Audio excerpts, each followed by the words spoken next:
practice of productivity. Now, before I start with this part, I want to tell you that you should always have the theology of productivity in your mind. Basically, when you are not applying the theology of productivity into your practice of productivity, you are telling God, नहीं सुनने का है मेरे को आपका, I will do what I think is right. That's what I'm trying to say. Because by theology we mean what does God have to say, right? I mean, it's a study of God and his relation to mankind, and it's very important to have the theology of productivity before we apply it, which is the practice of productivity. So in this part, we will learn about the practice of productivity. Now, using and embodying the principles in the last part, we will apply them to the daily rhythms of our lives. So before we get into the actual practice of productivity and develop a system, we will first combat a false misconception that productivity is merely about tasks. So this is a misconception that I want to deal with, and we want to reject it thoroughly.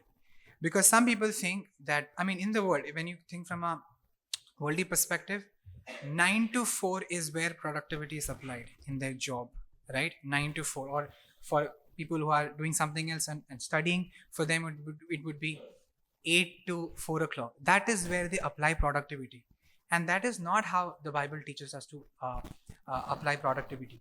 So productivity is not just about task or your job. It's not about your task. It's not just about your task or your job. So this is how I think of it, and probably it'll be helpful. When you think about your life, I would consider that you have 3 spheres, broadly speaking, 3 spheres of your life. One is you have a spiritual sphere, right? It would be a church, your devotional life, and all those things. You would have a social sphere, right? Your family, your church, and the watching world would be the social sphere. And then comes the vocational sphere. And my point is that people only focus on the vocational sphere when they think about productivity. What we should think from a biblical perspective, that productivity, when God has given us the understanding or the notion or the concept of productivity, it should be applied in all these 3 spheres, right? So first, let's think about the spiritual sphere. Let me ask some questions to you. Do you struggle with Bible reading and prayer? Do you struggle with discipling people, right? Meeting people, discipling them. Do you struggle with fellowshipping with the saints on a Sunday morning or in the week? Our struggle in this area is because we're not being productive in these areas, right? We're applying productivity in our job, in our studies, but when it comes to devotion, productivity isme kai ko apply karne ki zarurat hai. That is our probably that would be a probable response. Now think of this.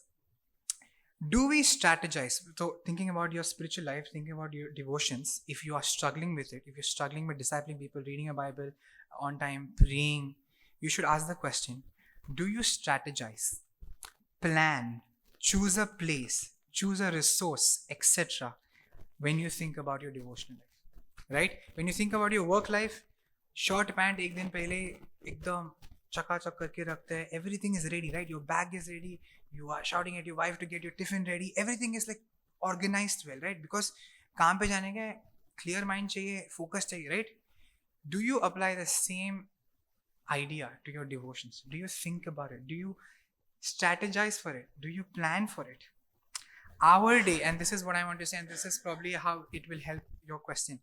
Our day without beholding the face of God through His Word, prayer, and the fellowship of saints results in a disoriented mind that fails to carry out his God-endowed task unto God and man with the right purpose and the intended disposition.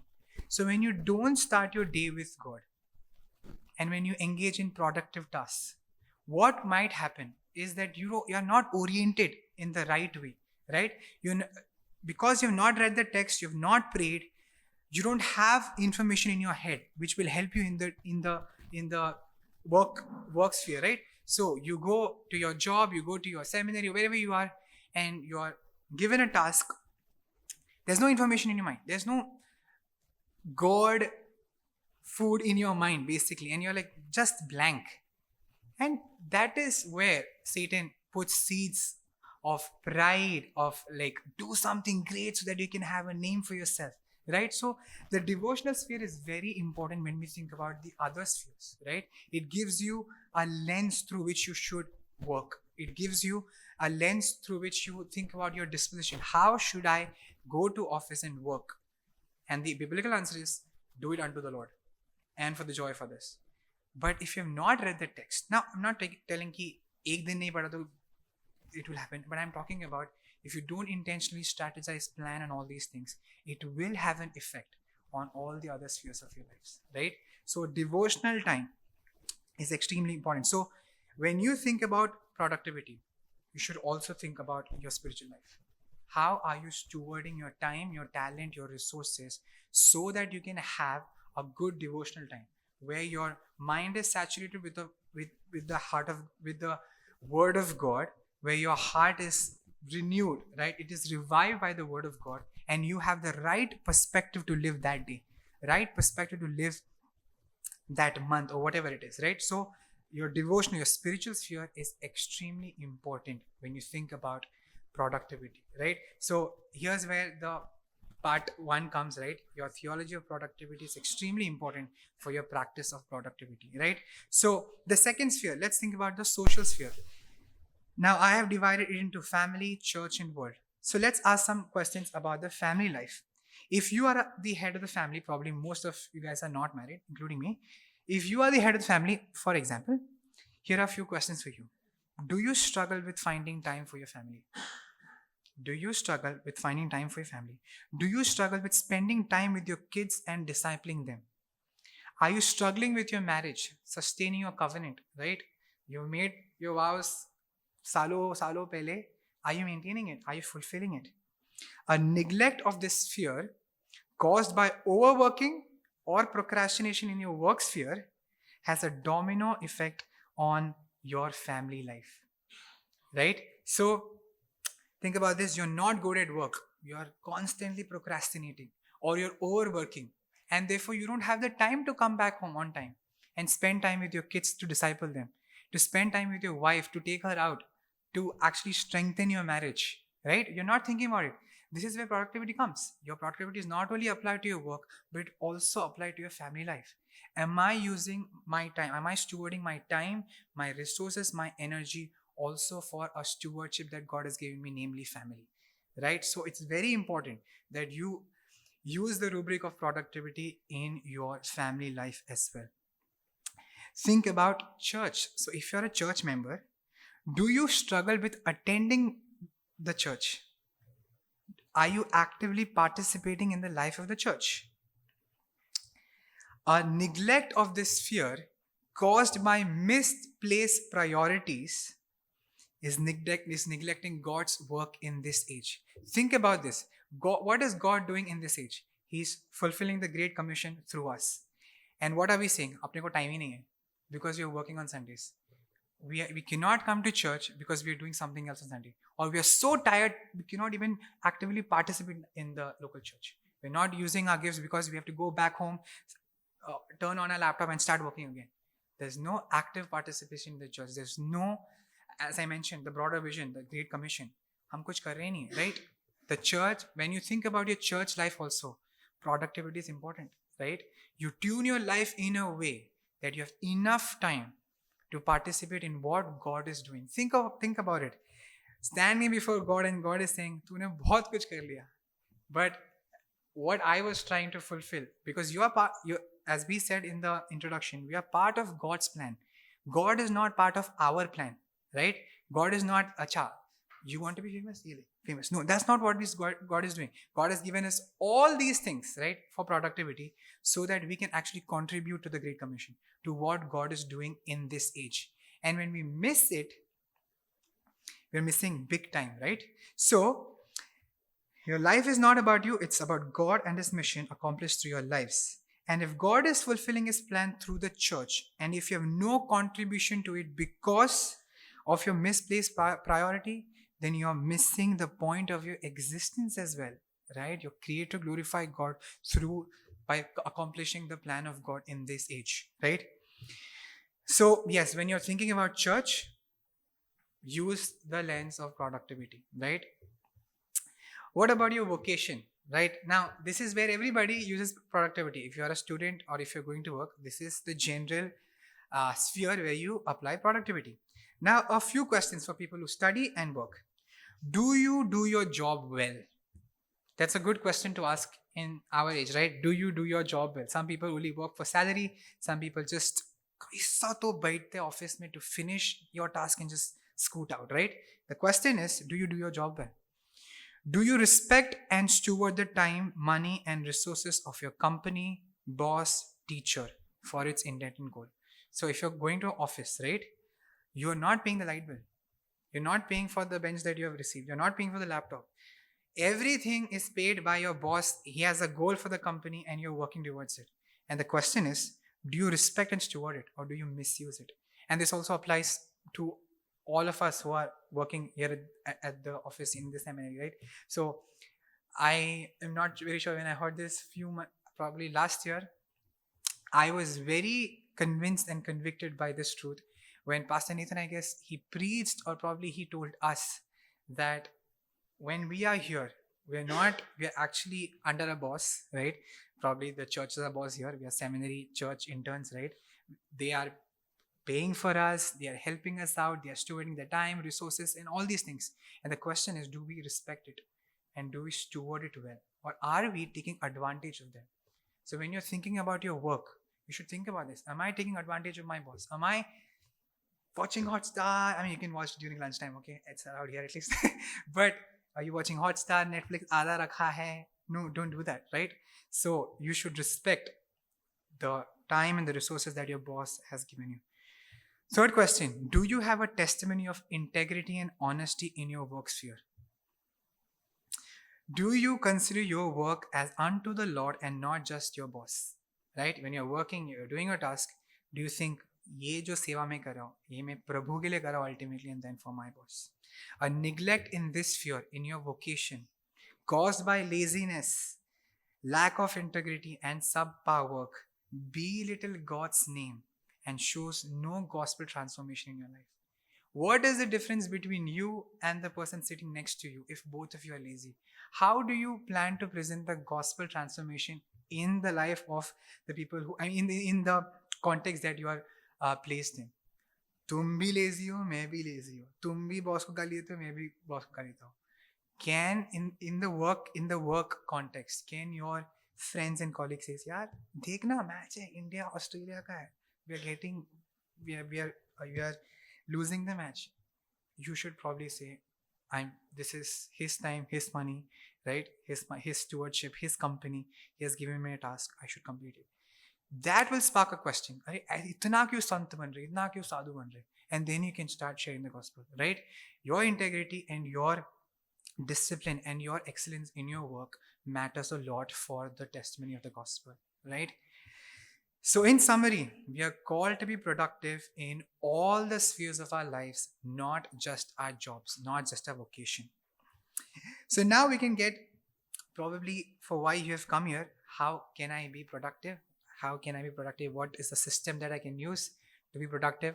This is what I want to say about productivity. When you're thinking about a system which you develop for your life, right? How you use your time and all those things, your system should be first of all realistic. So I call this as the RED model, RED, okay, for you to remember quickly, remember easily. It should be realistic, okay? Don't look on YouTube at a guy who is from Harvard. Look at his schedule. Look how the productive system that he has and trying to apply it in your life. You will fail miserably, right? His context is different. Probably his resources are better. His work ethic is probably on another level. So when you develop a system, think about yourself. क्या मैं ये system पे consistent हो? Can I be honest with the system? Can I do justice to the system that I'm building? Right? It should be a realistic system that you can follow. It should be an efficient system. You should be able to maximize your time and your talent and your resources when you're thinking about a system. Third thing is it a durable system? Is it a sustainable system? If a system works today and fails tomorrow, that's not a sustainable system, right? So if you're thinking about devotional time, आज मैं John MacArthur का sermon सुनूंगा, फिर John Piper का सुनूंगा, and then I will, probably you're free on this day. and you should think कल भी मैं same कर सकता है क्या, परसों भी same कर सकता है क्या. So there should be a consistent, a sustainability to your system, right? So it should be realistic, it should be efficient, it should be durable. So when you think about a system of productivity, I think from my perspective, you only need 4 things, okay? 4 essential components when you build a system. Basically, when you think about productivity, what do you need? You need a task, right? You need a stewardship opportunity. You need time to do that. You need tools, basically resources, and you need what I call a telos or goal. So the 4 T's of 4 essential T's of productivity. Okay, so you need a task, of course. Nahi to kya karega? Second is you need time. You need tools, basically resources, and a telos, basically a goal. Why are you doing what you're doing, right? So to fit that criteria, to fit the 4 T's, the first thing you can do is write down your responsibility as clearly as you can, right? I have to meet with Samuel on Monday, right? Write it as clearly as possible, right? Have a clear perspective in your mind. Okay, this is what I'm doing, right? An actionable statement. Second is plan your calendar, right? You plan your calendar. Third is select your resources. So in your time, you have a task. What resources am I going to do? So think about devotions, right? Monday morning, 8 o'clock to 9 o'clock, I want to read the Bible. Okay, so you have time, you have the task. Which resource am I using? ये पहले से plan करो, right? Plan the resources. As I mentioned, in the spiritual sphere, we should apply productivity even in your devotional time, right? With keeping that in mind, you should plan, okay, which resource am I using? Which Bible reading plan am I using? Am I using a book for prayer? Do I have prayer points written down? So that you're not going with a clean slate. पता नहीं क्या pray करो, किसके लिए pray करो. You have it written down. Brother Vijay yesterday showed he has a small diary with prayer points, which shows intentionality in devotional time. So he can just open it and he knows what to pray. It's not like a blank slate, फिर God give me this, give me that हो जाएगा. It's a very shallow prayer that we pray. So it's very important to have probably prayer points, or there are a lot of books there. Pray for 5 things to pray for the church, 5 things to pray for the world, 5 things to pray for the neighbors. You can probably use one of those resources for your prayer life. So yeah, so you have written down your task. Devotion karna hai 8 to 9 every day, Monday to Sunday. And then you have, what is the goal? That I would meet God, talk to him, feel loved by him, think God's thoughts after him, and follow the will of God, whatever your goal is, right? For productivity. So this is a system. In my estimation, these are the only 4 things you need to fulfill any task.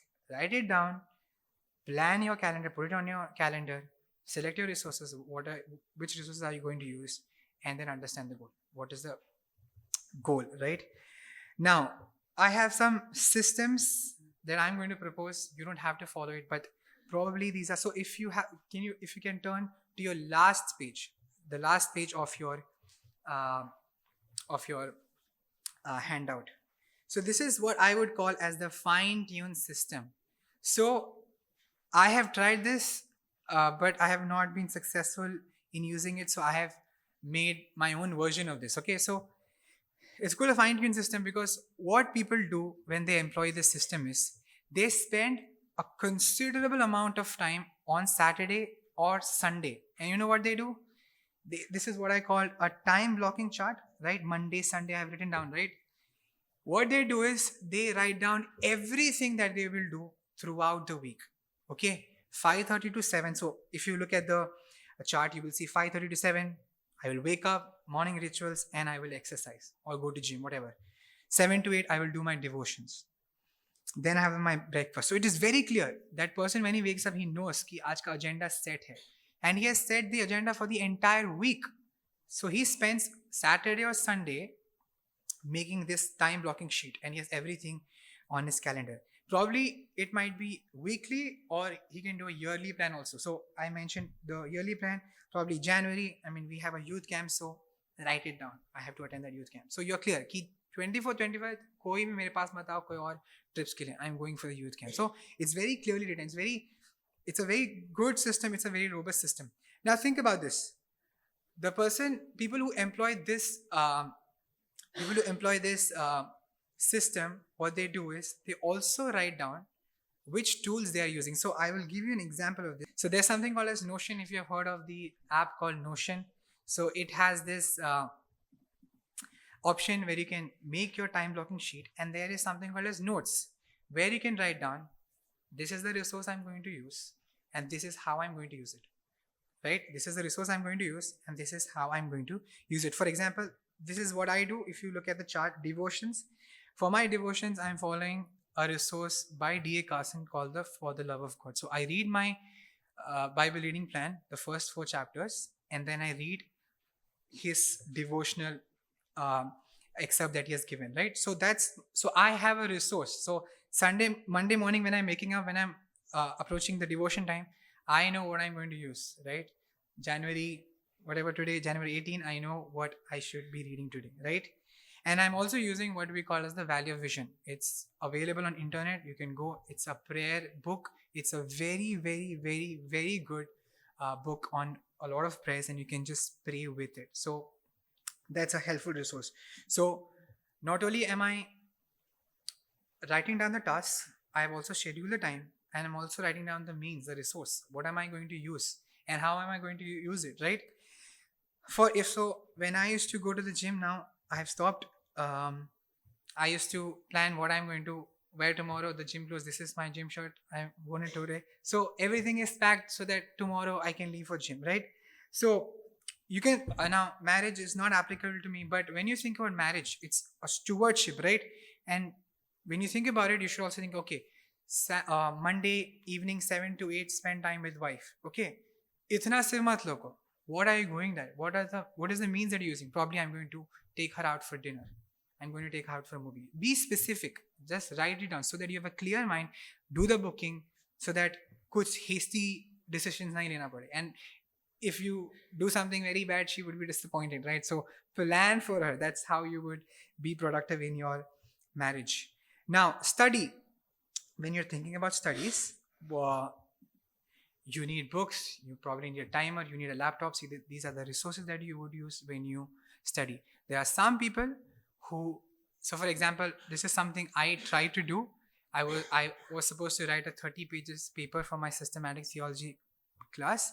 And what I did, I wrote down I had 3 months to write it. Yeah, 2.5 months to write. I took my Notion calendar, and for 3 months, I made the schedule, what I'm going to do in that specific week. So the first week would be introduction. The second and the third and the fourth week would be body. And the last, so some people do it. They're more, I'm not that detailed about all these things, but they have planned their study things also. How are they going to accomplish their paper so that they can do it well? Some people I've noticed, some American geeks, they also plan their food. What are they going to eat for breakfast? And they have planned and have kept everything in their fridge, and they just have to take it, boil it, and eat it. That is probably too much, but it's also a helpful way to not waste time, right? So if you are overtly ambitious, I would recommend you to do that as well. So if you look at the principles on the right side of the paper, you should remember all that we discussed in the theology of productivity. So when you're creating a model, you should ask the question, is this realistic? Is this efficient? Is it durable? You should think about 4 essentials which you have done. You have written down the task, you have planned your calendar, selected your resources, and you have understood your goal. Now, the important thing, does your schedule, does your plan, this fine-tuned system incorporate spiritual things, social things, and vocational things? And if you look at the Monday and Sunday calendar, you would see that there is spiritual time spent, there is vocational sphere requirements met, and the vocational sphere requirements met. So your calendar, your system should have these aspects. It should have a time for devotion, it should have time for family, it should also have time for work. If it is not there, it's not a balanced system. From the perspective of God as well, He has given you all these stewardship opportunities, and in one day you should meet all these spheres, right? You should have time for your family, you should have time to spend with God, and you should have time for your work as well, right? Now there are few people. Now this is a side note. This is a scholar. His name is Andy Naselli, right? This is his setup for work. So he has 3 laptops. If you look at the pictures that are below, it's a treadmill, and he has a laptop on his treadmill as well. Now you would think ये कुछ ज़्यादा ही है भाई, ये कुछ ज़्यादा ही ठोक रहे, इसका कोई ज़रूरत नहीं है, probably he has a lot of money, that is why he's doing it. If you read his blogs on why he does what he does, he has very clear statements. I want to serve the academy for the sake of the local church, right? I want to do professional scholarship for the sake of the church, right? And I cannot waste time. And he meets all the three spheres, by the way. He spends time with his family, he devotes his time with God, and he does his professional work, which is New Testament scholarship, right? So you would think, "Ye kuch zyada hi hai." But these are productivity environments that you create so that you can effectively complete your task. So if somebody buys a new monitor, don't have an itch. "Ye kuch zyada hi hai. Kuch bhi karta rehta hai." Don't do that. I mean, my point here is, try to use as much as resources, try to employ as much as means as you can, which will help you to effectively complete your task. From my personal experience, another monitor is very helpful when you're writing a paper, so you can work on the Word document here, you can read your PDFs here or your books here. It's very helpful. So create an environment also when you are working. That's my point by showing this setup. Please don't aspire and please don't buy all these things if you don't intend to use it, okay? So my point is ki, when you think of your devotions also, plan a place, okay? Don't sit with your noisy kids, right? You will not be able to have a good time. So plan a time where they are not awake, plan a place where you can spend time with God. So yeah, this is the fine-tune system. My suggestion is that it is not for everyone. Some people might like it, some people might not like it. So I'm not imposing this structure on you, the system on you. You might use it if you think it is realistic for you, it is efficient for you, or if it is durable. Can you do this for a long time? If it is not for you, you can tweak it as you want it, or you can abandon this thing and probably use what is in your figure 2, which is the to-do list system. This is something, I'll show you an example of, before that, this is Vijay, my friend there, who is wearing the Yahweh shirt. This is how he uses his alarm clock. This is how he uses alarm app, and he has written down all the tasks. If you see, exercise at 7:03, 7:30 read your Bible and pray, 8:45 a.m. gospel reminder, 10:04 a.m. prayer. And I asked him yesterday, is he able to do it? And he says he's able to do it. So this is a reliable, realistic, efficient, durable system for him, if he's able to follow it, right? And if it gives him much productivity, right? So this is his time blocking chart for the entire day. So his example would be a good example of not buying fancy apps. You can use an alarm clock also to allot your tasks. Okay, another system would be the to-do list system. Brother Belong, he comes every day in the morning.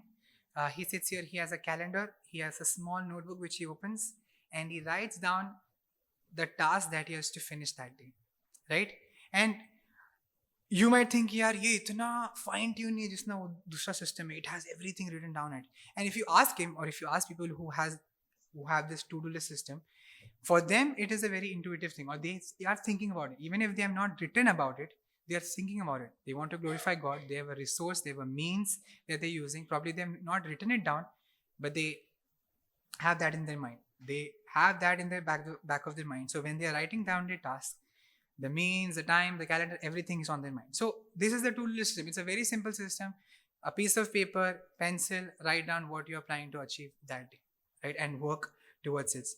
The memory bank system, this is not a system. This is what I would call my dad's system. He never used a productivity app. He never had charts and timetable, but I would consider my dad as a very productive person, in the sense that he would wake up at 6 o'clock in the morning when he was working, when he had his own business. He would wake up at 6 o'clock in the morning, spend time with mom, do devotions together, eat breakfast, do his morning rituals, go to work, come back, pray with us, exhort us, teach us the gospel, teach us the Bible, and then he would have dinner, spend time with us, and then he would sleep. Think of it. Koi app nahi tha, kuch nahi hai. He knows everything here. He has to do it. At the same time, on Sundays, what he would do is, he would take, and on a side note, he used to attend all church prayer meetings. He used to come directly to the place where the meeting would be. It is a very good example, at least for me as this kid and my sister, to follow. Koi app nahi hai, kuch nahi hai. It's like self-motivated system probably. And on Sundays, what he would do is he would go take us to church, come back, we would have lunch, he would sleep for a while, and then he would go to meet people, church people, and pray with them, with my mom. Pray with them, exhort them, encourage them. And that is a very good system, right? You have the spiritual sphere, you have the vocational sphere met, and you also have the social sphere met. Like without any system, without any plans. But considering that we are living in an age of distraction, I would prefer you to use a system where you can write down things, where you can put something on a piece of paper, because I'm not very sure if we can do what our parents have done, right? So the memory bank system is a good system, but you should think is it reliable, is it efficient, it is durable, can you do it every day? Now the combination system, as I mentioned in the fourth point in your notes in page number 17, is basically you taking bits and pieces from each system and combining it together as your own system, right? You're taking something from the fine-tuned system, you're taking something from the to-do list system, probably you're taking something from the memory list system, and then you're combining it together and making something of your own. The fifth, which I say, is the custom-made system. Make a system that you think will glorify God, right? You don't have to follow what is out there. You don't have to do that. You can make your own system. You need four things: a task, you need time, resources, and you need a goal. And your system should be basically realistic, efficient, and durable. You can create your own system, and you should be able to meet the social sphere, spiritual sphere, and also the vocational sphere. So you can create it. So I'm not a big fan of suggesting you, imposing any system on you. You can use a system that will best glorify God, through which you can best steward your gifts, your talents, and your abilities for the glory of God. So know yourself.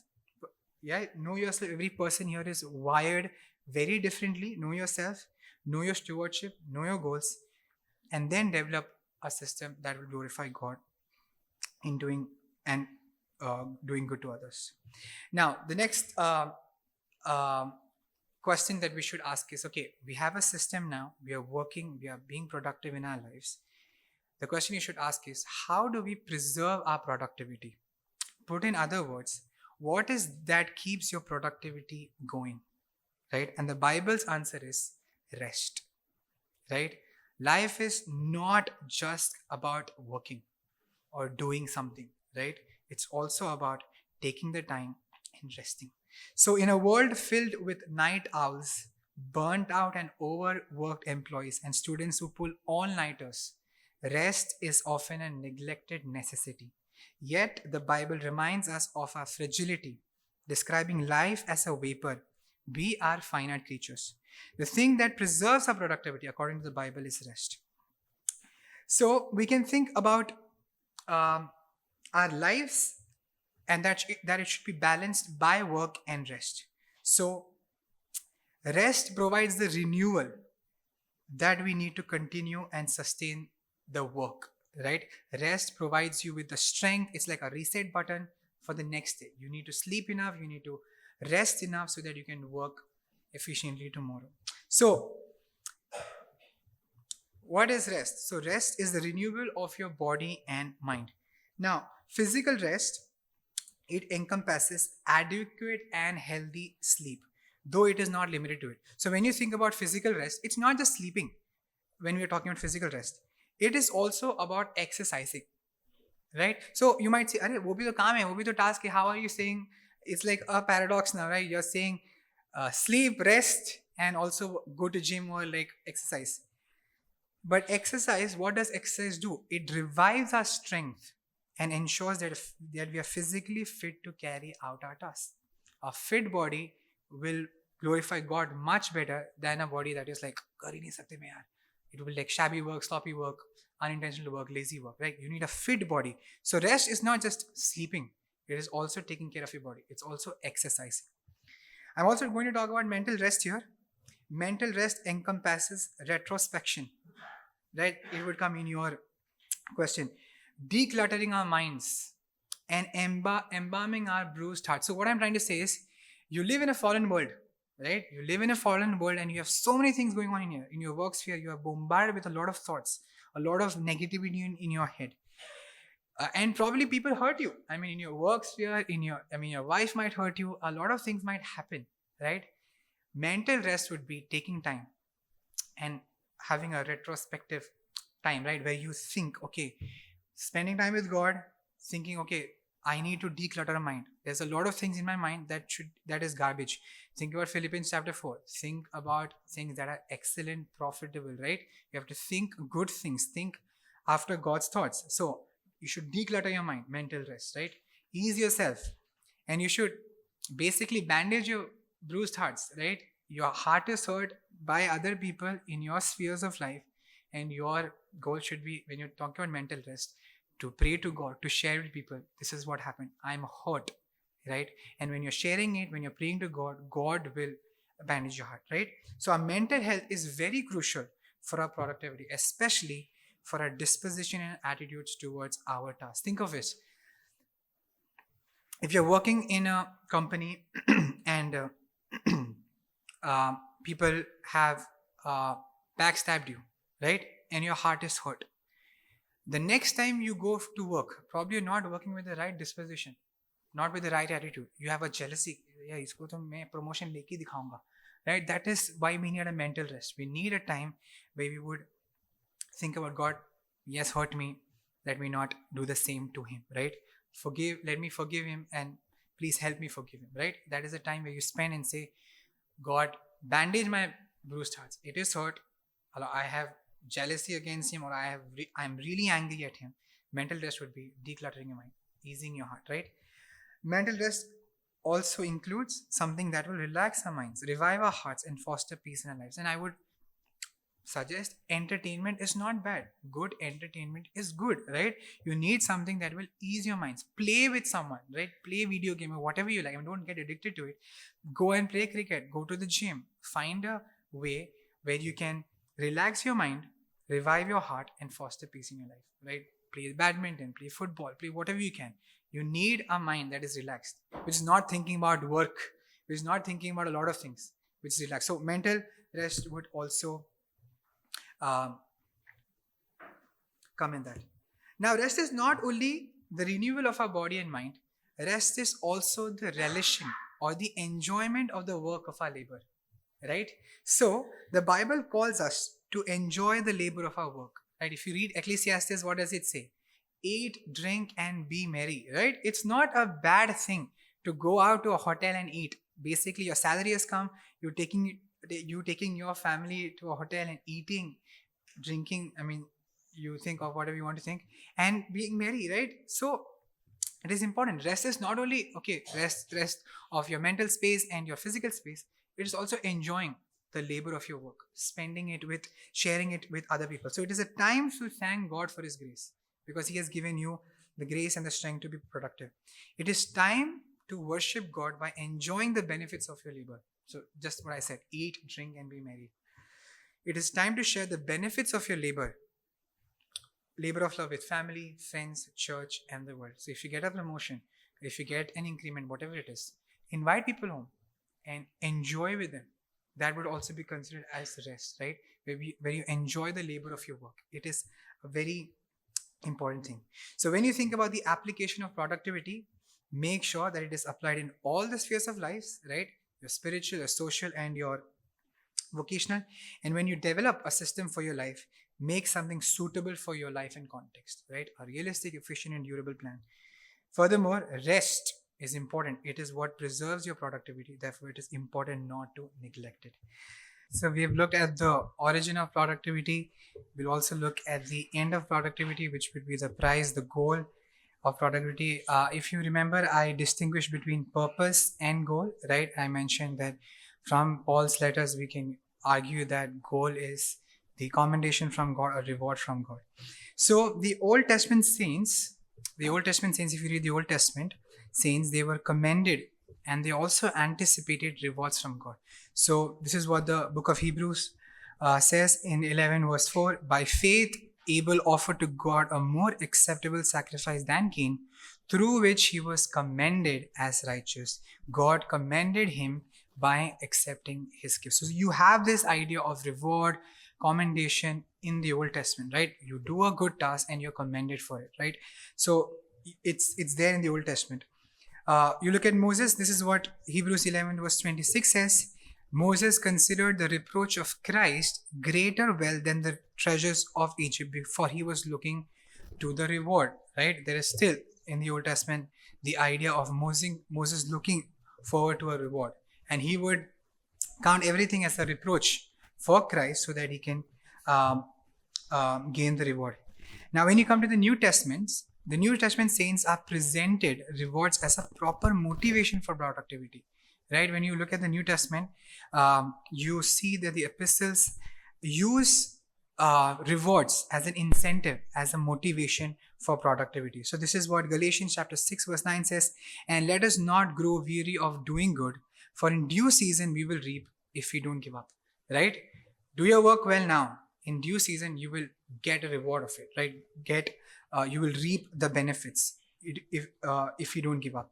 This is what Ephesians chapter 6 verse 8 says, knowing that whatever good anyone does, this he will receive back from the Lord, whether he is a bond servant or free. So whatever good what we do, we will receive it back from the Lord. We will receive it from the Lord.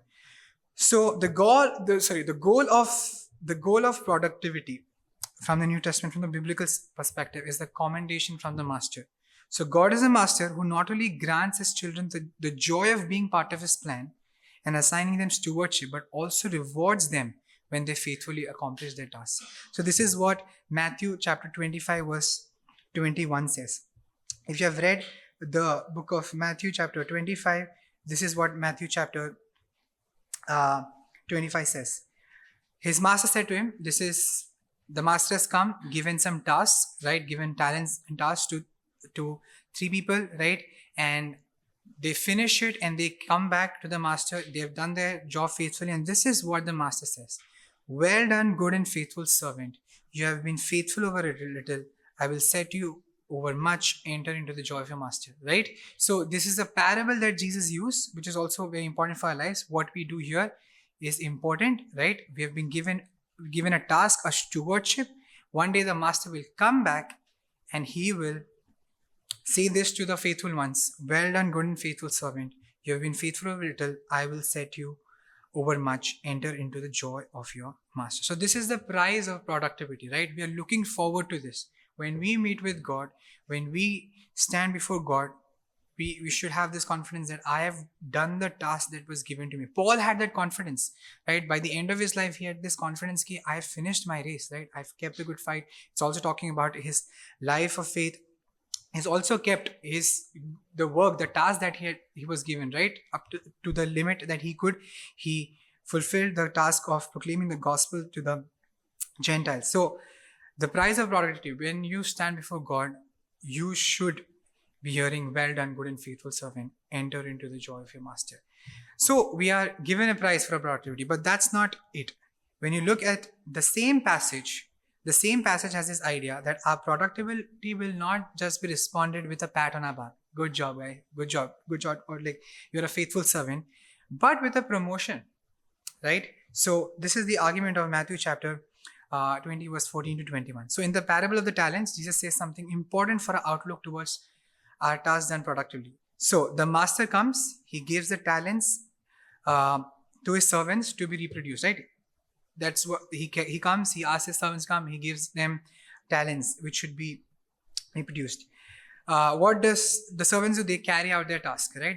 The servants. So the master is gone. The master has come, given the task. He has told ye chutra karo, and then he is gone, and the servants are busy doing their task. Okay. The master comes back, and what does he do? He asks for an account. What did you do with what I give you, right? The faithful servants are given a prize or a commendation. At the same time, they're also given a promotion.